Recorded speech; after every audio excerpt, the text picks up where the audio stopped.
Jolly good show, Major.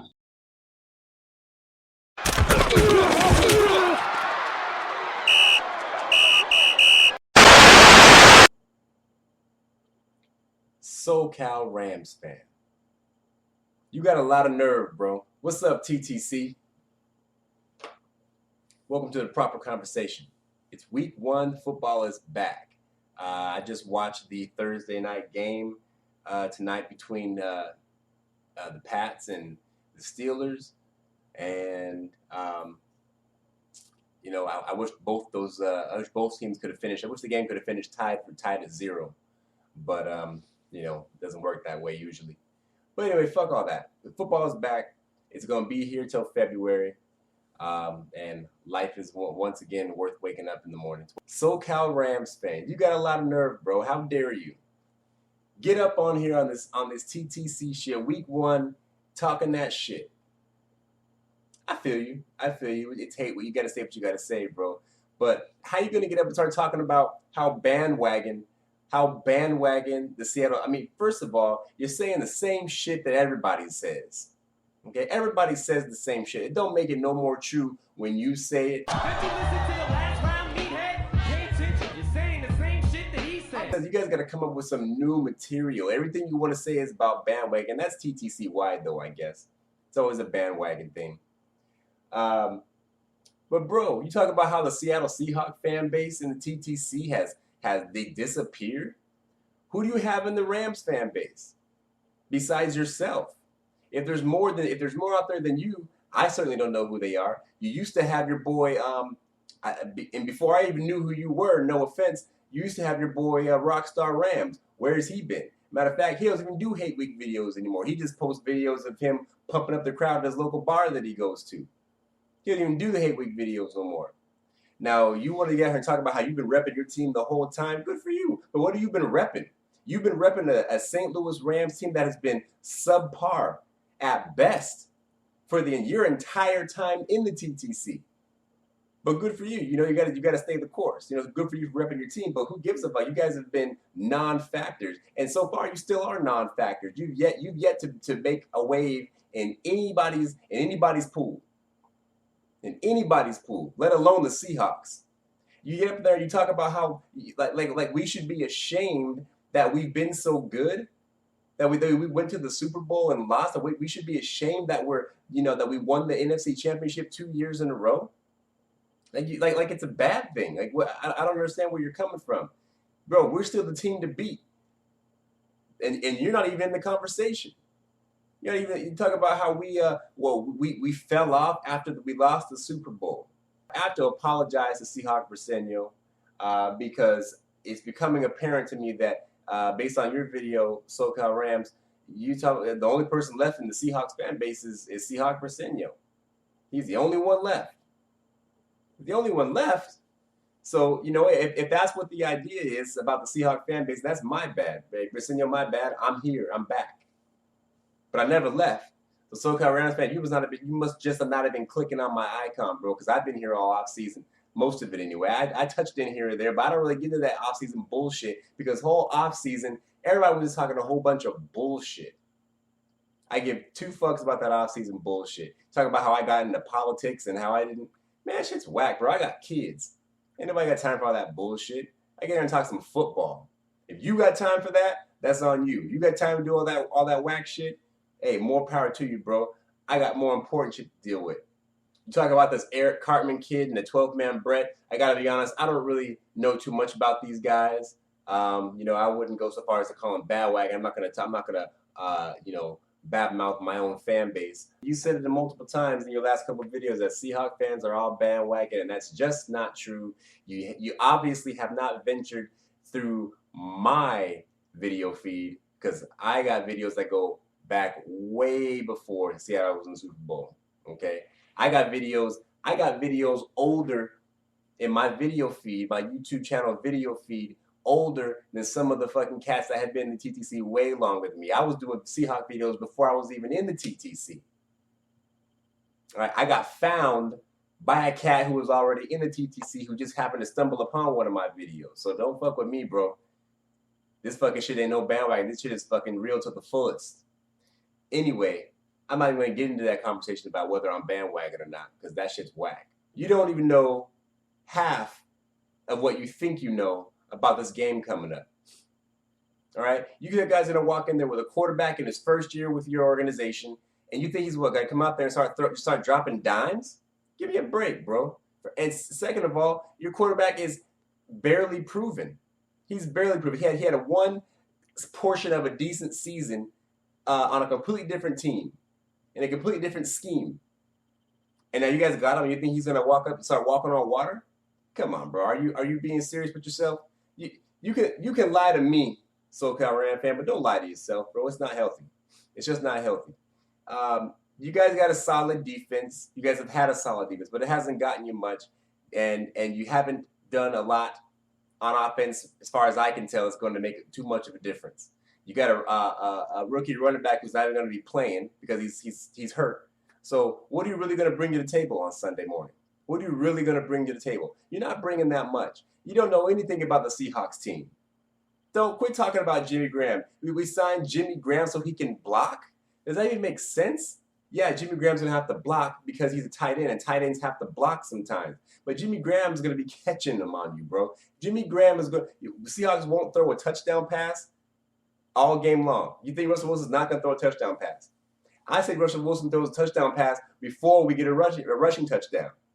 And it'll probably be a Jimmy Graham.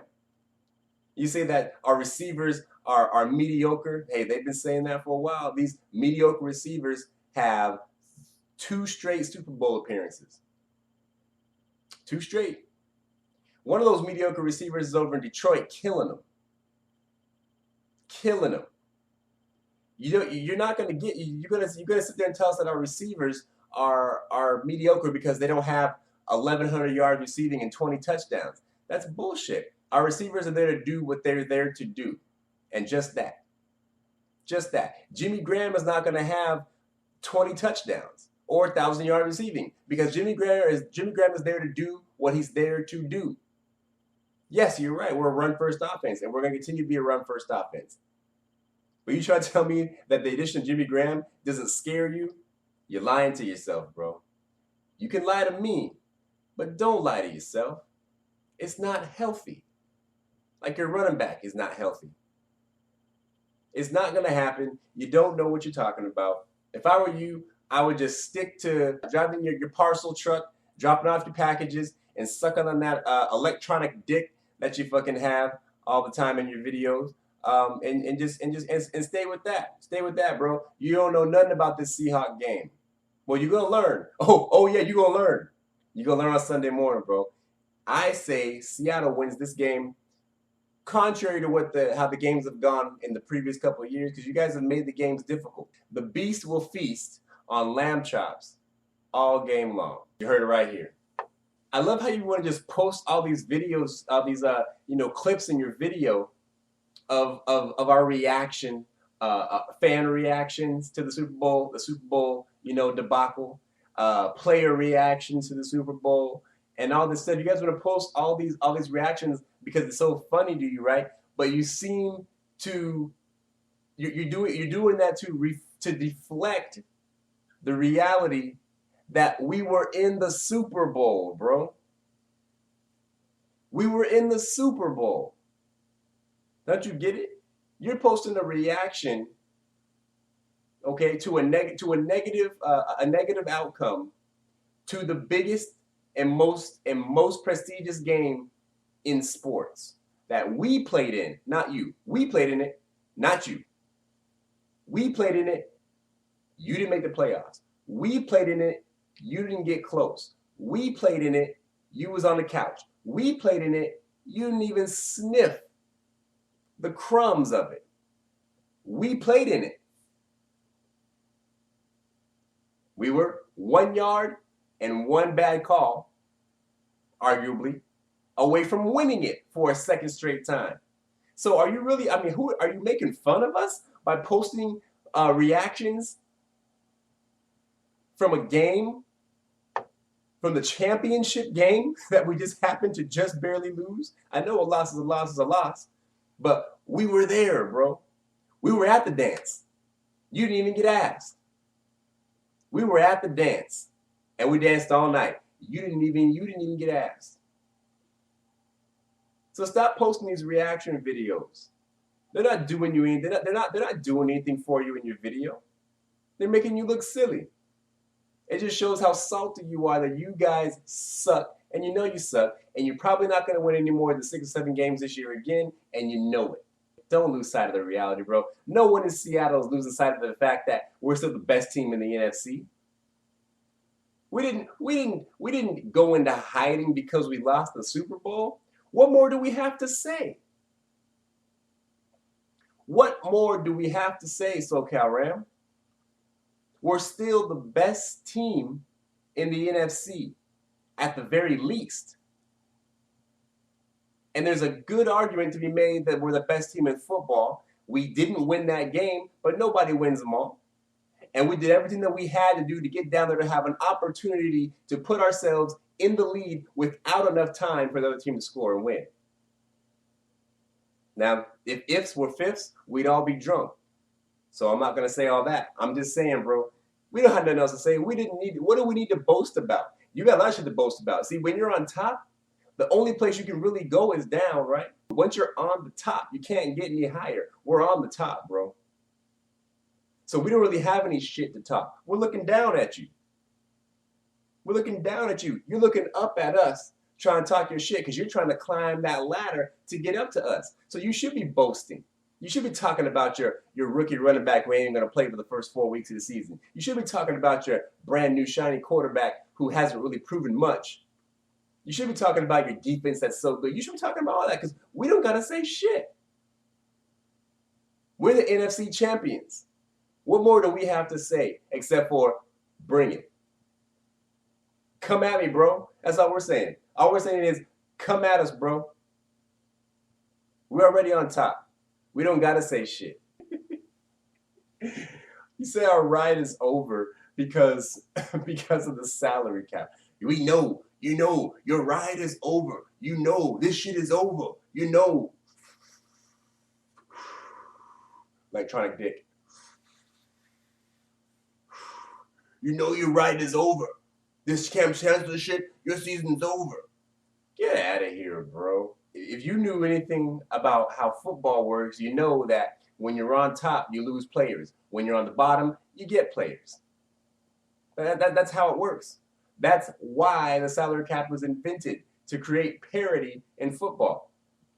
The teams that continue to stay good are teams that have good front offices, like the Seattle Seahawks. Bro, where did the wheels fall off? What kind of hits did we take? Our core is intact. Okay? Our biggest loss on our team was Max Unger. There's nothing over. There's nothing over. Even if I did consider what you're saying as a possibility, which I don't, you still have to consider, again, we're still the best team in the NFC. Hasn't been proven otherwise yet. It's 2 years strong. Look at the power rankings. I know power rankings don't mean shit, but look at the power rankings, bro. Who's number one? You know what I'm saying? Those are the experts. The experts are saying that. The ride is not over, bro. Even if Seattle manages to lose a few games this year, you're still looking at 10-6 and a trip to the playoffs. And once we get to the playoffs, it's anybody's game. You know that. You should know that. Fuck the greatest show on turf. We got 2 straight Super Bowl appearances, but we don't have a straight show on turf. We've never had a dynamic duo or dynamic trio or dynamic 4-0 or whatever you fucking said. Do we have a dynamic duo right now, bro? Our dynamic duo, we have a couple of dynamic duos. Russell Wilson and Marshawn Lynch. That's a dynamic duo, brother. Earl Thomas and Richard Sherman. That's a dynamic duo. You can keep your little Torrey Holt and your Isaac Bruce and your Zahir Hakeem and your fucking Kurt Warner. And you can stick it right up that funky ass of yours, bro. Horns up. Oh, I almost forgot. Fuck the 49ers. Go Hawks.